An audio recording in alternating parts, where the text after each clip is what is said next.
여러모로 파격의 연속의 국민들, 심지어 이제 청와대 취재진까지 여기 청와대 맞나라 생각할 정도로 합니다. 바로 수석 비서관 회의 대신 오늘 수석 보좌관 회의가 열렸습니다. 과거는 잊어라.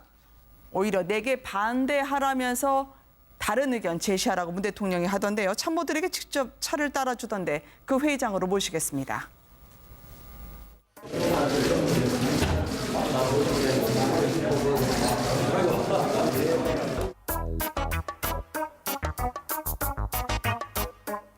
윤영찬 수석이 옆으로 가서 해야 되는데 왜요? 피해야 돼. 실장님 맞으세요? 제가 그래도 풍경을 많이 낮췄다고.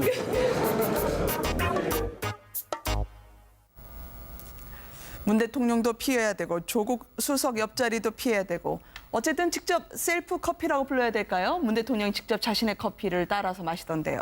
그렇습니다. 굉장히 소탈하고 권위를 내려놓겠다는 네. 어떤 그런 의지를 직접 몸으로 보여준 건데 지금 회의 화면을 보시면 알겠지만 제일 먼저 눈에 띄는 게 넥타이가 사라졌다는 겁니다. 네. 그런데 오늘 이 자리에 한 명만 넥타이를 메고 왔던 사람이 있었어요. 그래서 어제 새로 임명된 김기정 안보실 2차장이었는데 네. 혼자만 넥타이를 메고 와가지고요. 문 대통령 들어오기 전에 서로 얘기하다가 뻘쭘해서 나중에 풀릅니다.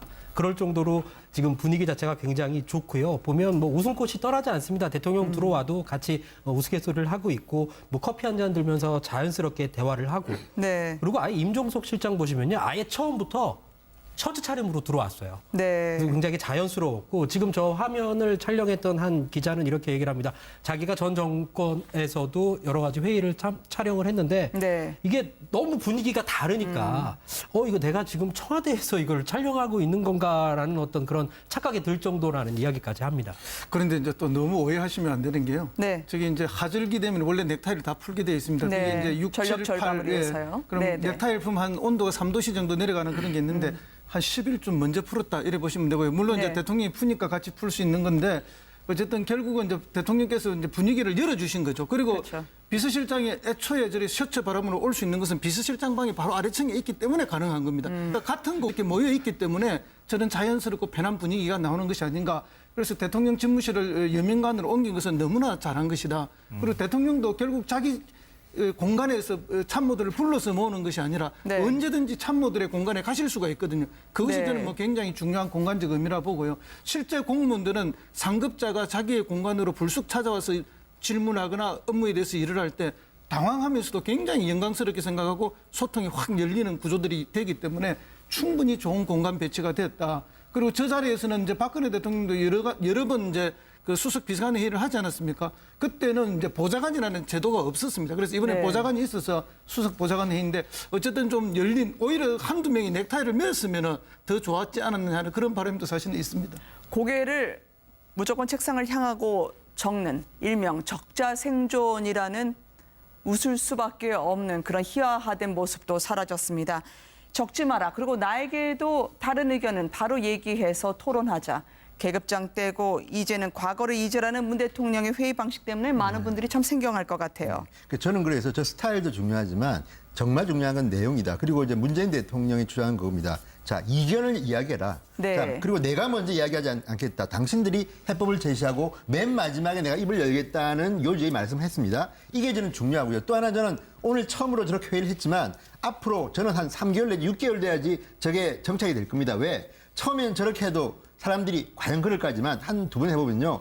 아, 역시 우리가 대통령 뜻을 잘못 읽었어. 그렇기 때문에 왜 박근혜 정부 시절에 사람들이 적기만 하고 말을 안 했겠습니까? 나름대로 생존에 이게 도움이 된다고 생각한 겁니다. 그런데 문재인 대통령이 만약에 한 번, 두 번 해보고 정말 이견을 제시하는 분들이 대통령이 좋아하시네 그러면 굉장히 많은 말을 할 것이고 반대로 말씀은 저렇게 하셨지만 역시 아니네 그러면 다시 원점으로 돌아갑니다. 그래서 저는 네. 문재인 대통령이 제가 볼 때는 이 장난이 아닙니다. 정말 실전으로 하는 것 같은데 한 3개월 정도 해보면 아마 비서관들도 적응이 되고 앞으로 하기 힘든 말씀들도 할 겁니다. 그러니까 앞으로는 적는 것보다는 준비한 게 뭐냐 콘텐츠로 승부를 해야 될 것이다. 그래서 저는 앞으로 저것이 좋을 것 같은데 네. 그렇지만 우리나라에서 다른 대기업들도 저런 실험들을 많이 해봤는데 성공한 적이 그렇게 많지는 않기 때문에 비서관들이 앞으로 분발해야 될 것이다. 근데 적자 생존이라는 건 사실 우리의 권위주의적인 문화의 상징이거든요. 그래서 네. 뭐 그것이 사족이건 공족이건 장이 지시를 하고 받아줬고 이것이 이제 우리 사실은 뭐 개발 시대에 네. 3, 40년 전에 50년 전에 그것이 필요했었거든요. 이제는 사회가 바뀌었습니다. 그래서 자유로운 토론을 통해서 바른 결론을 내리는 것이 이미 우리 사회에 어느 정도 정착이 됐지만 네. 사실 우리 지난번 박 전 대통령 계실 때는 그냥 지시하는 거 아닙니까? 그래고 회의가 되는 게 아니죠. 그리고 어떤 오류가 있을 때 걸러지지가 않습니다. 그러면 치명적인 위험을 맞을 수가 있거든요. 그런 점에서 새 대통령께서 그리고 회의 방식을 완전히 바꾸신다고 하니 우리가 상당히 기대를 해볼 만합니다. 예, 네. 정말 기대를 할 만한데요. 실제로는 뭐 박근혜 대통령 때도 적을 필요가 없었는데 적은 거 아닙니까? 그쵸. 저게 회의를 하면 다 이메일로 갖다 내부 주는데요. 인트라넷으로 다 생중계가 되고 있습니다. 그러면 네. 참석하지 않은 그 행정관들이나 비서관들이 실시간으로 다 시청을 하고 있습니다.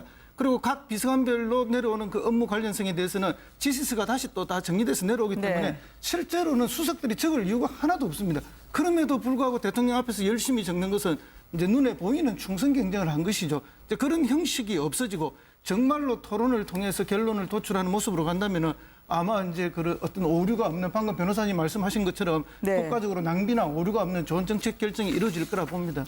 뭐 다 좋은 말씀 다 해주셨고요. 다 저도 개인적으로 동의하는데요.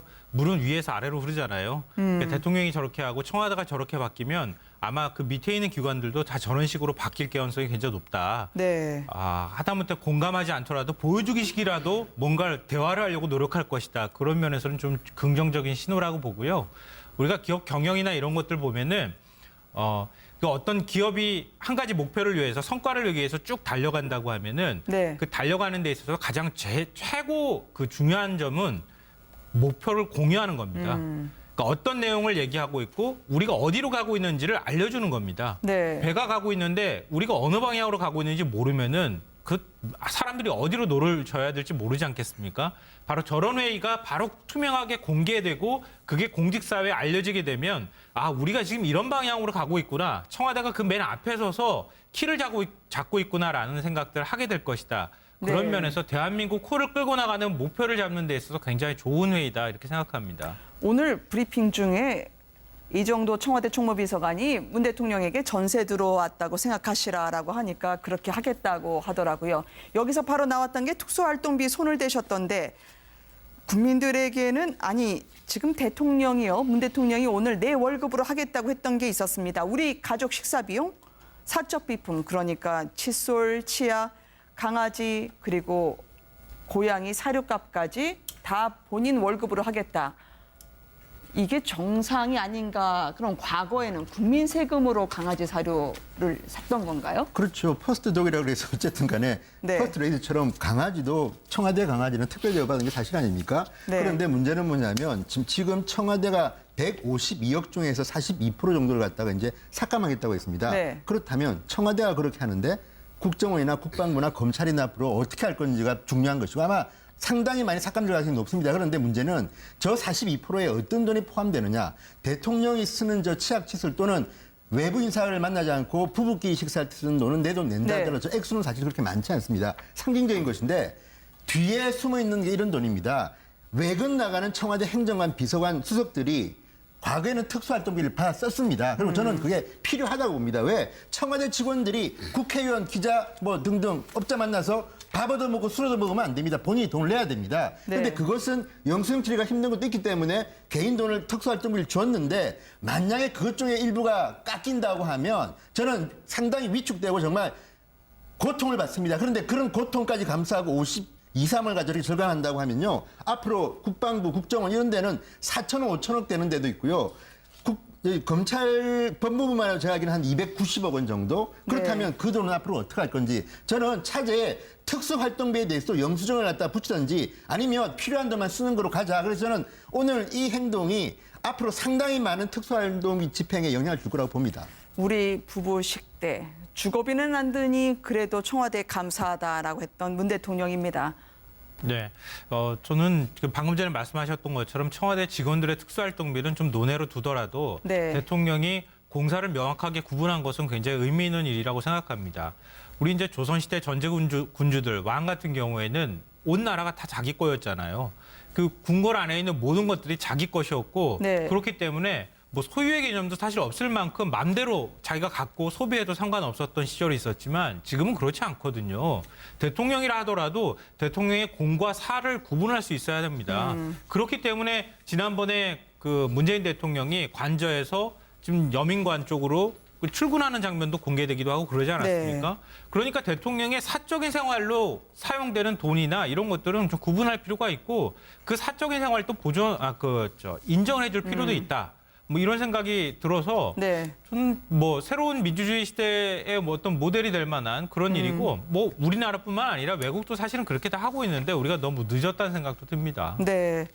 문재인 대통령이 오늘 파격의 회의에서는 너무나 익숙하게 많이들 자리에 앉으셨는데요. 어제까지만 해도 이거 어디에 앉아야 되나 머뭇거리는 모습과 함께 이용석 부위원장의 말실수 때문에 잠시 분위기가 화기애애해지기도 했지만 긴장도 흘렀다고요. 그렇죠. 어제 이게 상당히 지금 그 온라인 뉴스에 좀 화제가 되고 있는데요. 네. 이용섭 일자리 부위원장이 이제 그 문재인 대통령에게 이제 그 일자리 현황판을 설명을 하고 이제 보고하는 자리였는데 네.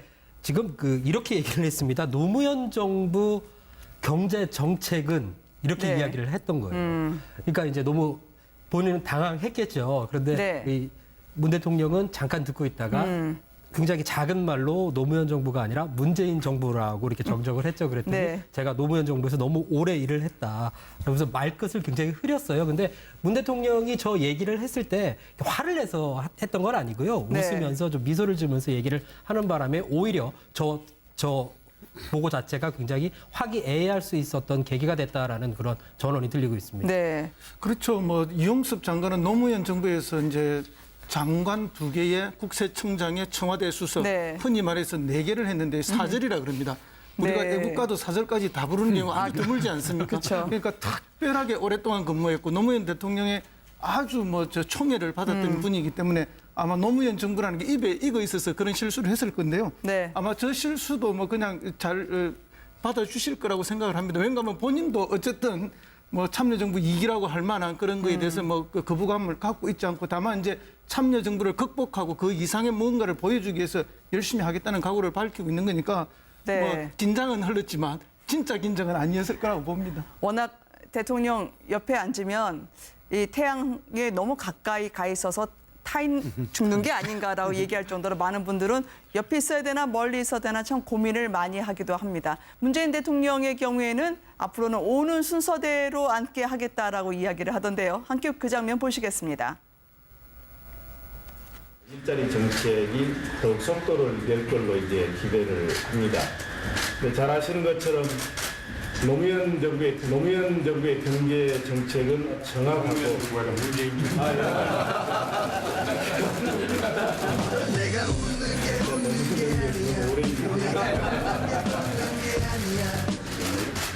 우선 대통령 집무실부터 소개를 해드리면 이 공간에 있는 집무실에 비해서 아주 좁지만 그러나 뭐 일하기에 충분한 그런 공간입니다. 앞으로 이런 공식 행사상 필요할 경우에만 공간 집무실을 사용하고 나머지 업무는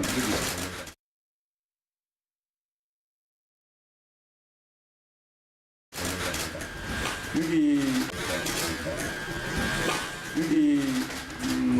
내가 웃는 게 아니야 또 내가 걷는 게 저 한숨을 소개해드리자면 앞으로는 대통령이 직접 비서관들 한가운데로 출퇴근을 하겠다고 하니까 참 그렇게까지 가까이 안 오셔도 되는데라고 하면서 한숨을 내신 걸로 보입니다. 그런데 저 자리야 이제 뭐냐면 문재인 대통령 옆자리라는 의미도 있지만 네. 저 자리가 일자리에 대한 거 아닙니까? 그러면 전문가가 누구겠습니까? 장하성 정책실장입니다. 네. 그래서 당연히 앉아야 되는데 누구든지 대통령 옆에는 내 자리가 아니라고 생각하는 겁니다. 그러니까 대통령이 말씀하셨는데 아까도 말씀드렸지만 저 문화가 자리 네. 잡으려면요. 한참 걸립니다. 장하성 실장이 누굽니까? 얼마 전까지는 경영학과 교수했던 분인데도 저렇게 아직도 옛날 생각하는 걸 보면요. 정말 그렇고 또 하나는 뭐 이건 인수로 옛날 이야기지만 과거에는 신문에서 대통령을 갖다가 이 교열 보는 셈이 실수해가지고 대령이라고 썼다가 네. 엄청난 불이익을 받은 적도 있습니다. 불경죄입니다. 그런데 네. 지금 저렇게 이야기할 때 예전 같으면 아마도 문재인 대통령이 직접 문재인 정부란 말 안 합니다. 누가 하느냐? 경호실장이나 비서실장이 하는 겁니다. 네. 그런데 저 자리는 굉장히 부드럽게 넘어가는 거 보니까 문재인 대통령은 적어도 이웃 같은 대통령 같다는 이미지는 정말 주는데 성공한 것 같고요. 네. 그제도 노무현 전 대통령 추도식에서 말씀하신 게 있지 않습니까? 문재인 대통령께서 내가 국민들한테 과분한 사랑을 받고 있다. 특별히 한 것도 없지만 이렇게 받는 것은 내가 정상적인 활동을 해서 그렇다는 건데요. 저런 모습은 좀 더 자주 보여줬으면 좋겠습니다. 네. 지금 저기 원탁 테이블이잖아요. 네네. 원탁 테이블이니까 어떻게 앉아야 될지 순서도 모르는데 저기 촬영하는 기자들도 마찬가지예요, 이제는. 저기 원탁이 되니까 대통령이 어디에 앉는지를 모르기 때문에 네. 자리 잡는 것도 상당히 좀 어려울 것 같다라는 그런 우스개의도 들리고 뭐 있습니다. 학창 시절에 다 해보시지 않으셨어요? 제일 뒷자리부터 앉을 거예요. 그러니까 제일 대통령하고 먼 자리부터 앉으려고 하겠죠. 네. 그게 오히려 더 마음이 편하니까 그렇게 할 것 같은데요. 근데 사실 뭐 테이블 자체가 워낙 작아가지고 제가 농담삼아 그냥 말씀드렸지만 의미가 별로 없을 것 같고요. 네. 저는 이렇게 대통령 집무실이라든가 대통령이 어떻게 회의를 하는지 이런 장면을 국민들한테 투명하게 이 모습들을 공개하는 행위 자체가 제일 의미가 있다고 봅니다. 네. 그동안에 박근혜 전 대통령의 경우에는 배곡 주사를 맞았다, 먼 주사를 맞았다, 어디 가서 뭐 하는지를 아무도 모른다 이런 얘기를 했는데 지금 그 문재인 정부 같은 경우에는 그걸 의식했는지 그렇지 않았는지는 모르겠지만 네. 어찌됐든 우리는 이런 데서 회의하고 저는 이런 데서 근무합니다라고 해서 공개하고 이런 식으로 회의하고요. 앞으로 이렇게 회의할 겁니다라고 얘기하고 회의 끝나고 난 다음에 또 오늘 거의 실시간으로 회의 내용을 또 공개를 했어요. 아주 자세하게. 네. 앞으로 좀 계속 쭉 그렇게 했으면 좋겠다. 그래서 국민들이 정책에 대한 불신, 정부에 대한 불신 갖지 않고 정부가 어떤 일을 하고 있는지 좀 잘 알 수 있도록 해줬으면 참 좋겠다는 생각합니다. 네. 참 본의 아니게 양보의 미덕이 발휘되는 청와대 회의실 풍경을 전해드렸습니다. 여러모로 파격의 연속의 국민들, 심지어 이제 청와대 취재진까지 여기 청와대 맞나라고 생각할 정도로 합니다. 바로 수석 비서관 회의 대신 오늘 수석 보좌관 회의가 열렸습니다. 과거는 잊어라. 오히려 내게 반대하라면서 다른 의견 제시하라고 문 대통령이 하던데요. 참모들에게 직접 차를 따라주던데 그 회의장으로 모시겠습니다.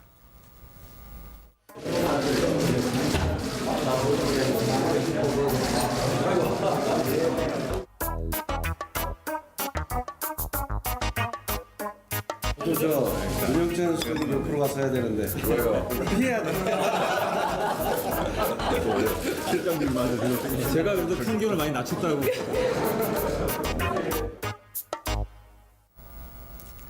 문 대통령도 피해야 되고 조국 수석 옆자리도 피해야 되고 어쨌든 직접 셀프 커피라고 불러야 될까요? 문 대통령이 직접 자신의 커피를 따라서 마시던데요. 그렇습니다. 굉장히 그 소탈하고 권위를 내려놓겠다는 네. 어떤 그런 의지를 직접 몸으로 보여준 건데 지금 회의 화면을 보시면 알겠지만 제일 먼저 눈에 띄는 게 넥타이가 사라졌다는 겁니다. 네. 그런데 오늘 이 자리에 한 명만 넥타이를 메고 왔던 사람이 있었어요.